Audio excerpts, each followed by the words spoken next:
152절까지 말씀입니다. 한 절씩 교독하겠습니다. 제가 먼저 읽겠습니다. 여호와여, 내가 전심으로 부르짖었사오니 내게 응답하소서. 내가 주의 교훈들을 지키리이다.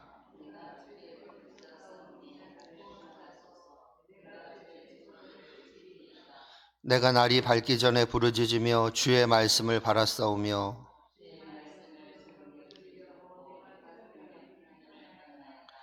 주의 인자하심을 따라 내 소리를 들으소서.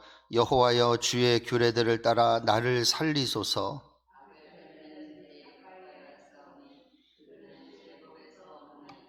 여호와여, 주께서 가까이 계시오니 주의 모든 계명들은 진리니이다.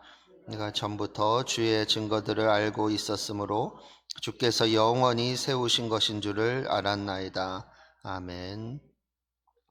오늘 본문을 살펴보시면 145절에 내게 응답하소서라고 나오고 146절에는 나를 구원하소서, 149절 앞부분에는 내 소리를 들으소서, 또 149절 뒷부분엔 나를 살리소서라고 말해요.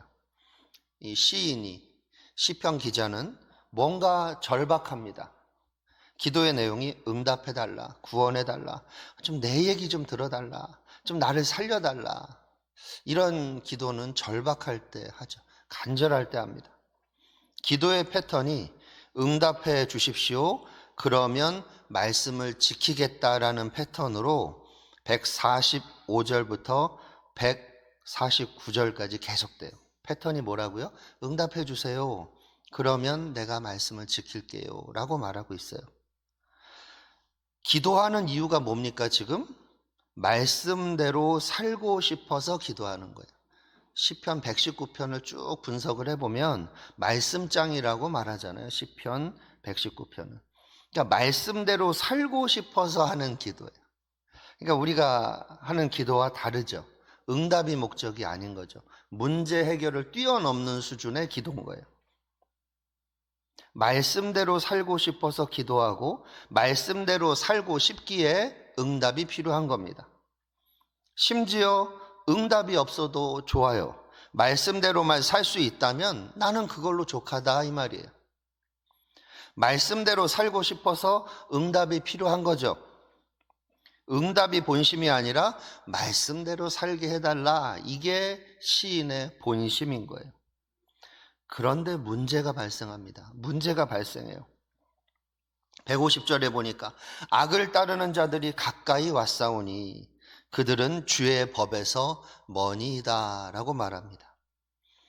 그래서 기도가 간절한 거예요.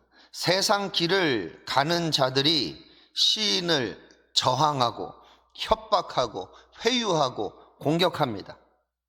왜 이런 짓을 할까요? 그들은 불법하고 불의하고 말씀을 거역하는 길로 가자고 자꾸 제안하는 거예요. 왜 혼자 너 그렇게 사니? 우리 함께 그 길을 걸어가자. 적당히 타협하고 살고 적당히 불의하면 되지 않느냐? 왜 혼자서만 잘난 척하느냐? 너만 혼자 잘났냐? 이 말이야. 뇌물도 좋다, 탈법도 좋다, 영혼을 팔아도 좋다, 착취해도 된다, 범죄도 상관없다, 돈과 권력과 명예를 줄 수 있다면 상관없다 이 말이에요. 왜 너만 고상한 척하냐 이 말이에요. 세상이 이러한 불의, 다른 말로 하나님 말씀을 거역하는 삶에 있어서 동참을 요구하는 거예요. 너만 깨끗하냐 이 말이에요. 그런데 거절하면 어떻게 돼요? 넌 너대로 살아라가 아니죠. 해코지합니다. 해코지를 해요. 그래서 145절부터 149절까지 왜 기도했느냐? 나를 응답해달라, 구원해달라, 내 소리를 들어달라, 나를 살려달라, 이런 이야기를 왜 했냐고요? 이 기도를. 바로 150절에 이 사건 때문에 그래요. 말씀대로 살지 말라. 우리처럼 같이 살자. 그냥 어울려서 살자, 같이. 겁박하는 자들이 등장한 거죠. 그렇게 살지 않으면 해코지하는 이 겁박하는 자들이 등장했기 때문에 145절부터 149절까지 기도하는 거예요. 150절까지는 불안하고 초조하고 하나님이 구만리장천 멀리 계신 것 같이 느껴졌어요. 그러니까 기도가 구원해달라, 살려달라, 내 소리를 좀 들어달라 이렇게 나오는 거예요. 그런데 이렇게 간절히 하나님을 찾으니까 하나님이 영안을 열어주셨어요. 하나님을 바라보는 눈이 열려버린 거예요. 하나님이 보이고 천군 천사들이 보이고 영적 세계가 보인 거예요. 이것을 바라보는 눈을 열어주신 거예요. 아, 이 세상이 전부가 아니구나. 나를 회유하고 겁박하는 자들이 전부가 아니구나. 그거를 머리로 안 것이 아니라 영혼의 눈이 열려서 보게 된 거예요. 그래서 순식간에 151절을 고백하게 돼요. 150절과 150절 사이에 하나님이 하나님을 바라보는 눈을 열어주신 거예요. 그래서 151절을 고백하게 되는 거예요. 뭐라고 말하죠? 여호와여 주께서 가까이 계시오니 주의 모든 계명들은 진리니이다. 이게 무슨 말입니까? 이전에는요 145절부터 149절까지는 누가 가까이 있어요? 악인들이 가까이 있어요. 내가 악인들의 손에 해코지 당할 것 같아요. 내 평생 일구어온 자산들이 또 이런 가족이 다 무너질 것 같아요. 그 악인들에 의해서. 이전에는 하나님은 멀고 악인들이 가깝다고 생각했어요. 그래서 기도가 절박했죠. 그런데 이제 보니까 주님이 너무 가까이 계세요. 주님이 더 가까이 계세요. 가깝다 못해서 숨 쉬듯이 함께 하시는 것을 알게 된 거예요. 오히려 악인들은 주님의 손에 아무것도 아닌 거예요. 그것을 알게 돼요. 그래서 이제는 그들의 협박이나 회유나 공격은 우습게 보입니다. 악인들조차도 주님 손에 있음을 머리로는 알았는데 실제 가슴까지 내려온 거예요, 이 말이. 그래서 내 마음을 사로잡았어요. 머리에 있던 성경 말씀이 영혼까지 내려온 겁니다. 내 가슴까지 내려왔어요. 확신으로 자리 잡은 거예요. 지식으로 아는 말씀이 확신으로 나를 사로잡은 거죠. 그래서 152절을 고백합니다. 내가 전부터 주의 증거들을 알았으므로 주께서 영원히 세우신 것인 줄을 알았나이다. 이 말이 무슨 말이에요? 아, 하나님 살아계시구나. 하나님이 여전히 살아 역사하시는구나. 말씀이 살아있다. 주의 말씀은 이전에도 지금도 여전히 앞으로도 영원히 살아 역사하신다. 이것을 고백하는 거예요. 여러분, 성도가 세상을 살아간다는 게 뭡니까? 성도가 세상을 살아간다는 게 뭘까요? 바로 진리의 싸움을 싸우는 거예요. 세상 사람들이 세상을 사는 것은 생존이고 쟁취를 위해 하기 위해 살아요. 생존과 쟁취를 위해 사는 게 세상 사람입니다. 그러나 성도가 이 세상을 사는 것은 진리의 싸움을 싸우는 겁니다. 진리로 살 것이냐, 적당히 타협하고 살 것이냐, 이 기로에 서서 사는 거예요. 많은 성도들이 타협으로 갑니다. 진리의 편에 서서 진리의 싸움을 싸우는 성도들이 소수예요. 다수가 아니에요. 실제 목회 현장에서 보면 그래요. 근데 성경도 마찬가지. 읽다 보면 어때요? 교회 안에서도 그 이스라엘 공동체 안에서도 늘 순종하는 무리는 소수예요. 여러분, 세상은 진리의 싸움터입니다. 가정과 학교와 직장과 사업이 다 진리의 싸움터예요. 심지어 부부관계도, 심지어 친구관계도, 부모자식 관계도 진리의 싸움터라니까요. 심지어는 교회도 그래요.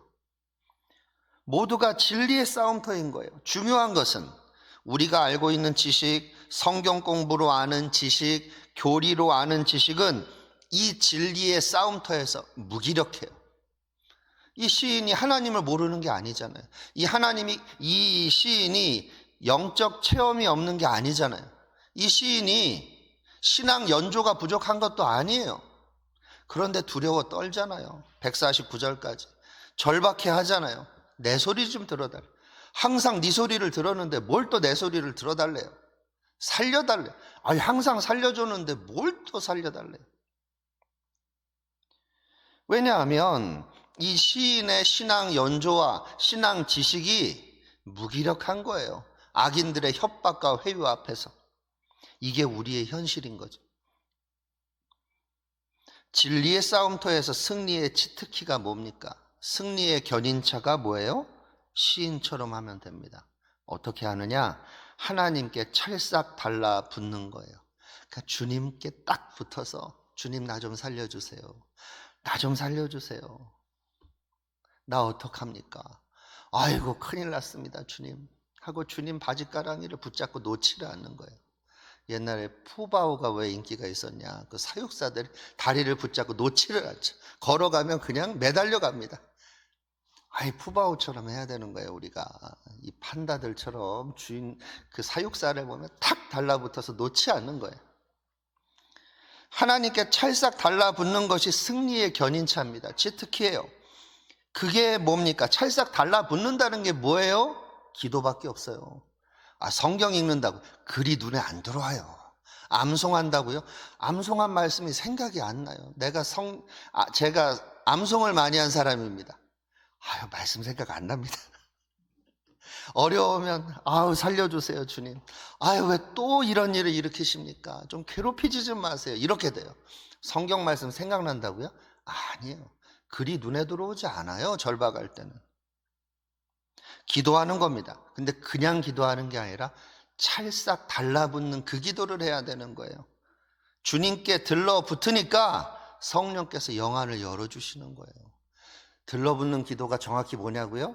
5살짜리 애처럼 기도하는, 조르는 거예요. 알았어, 금방 들어줄 테니까 가 있어.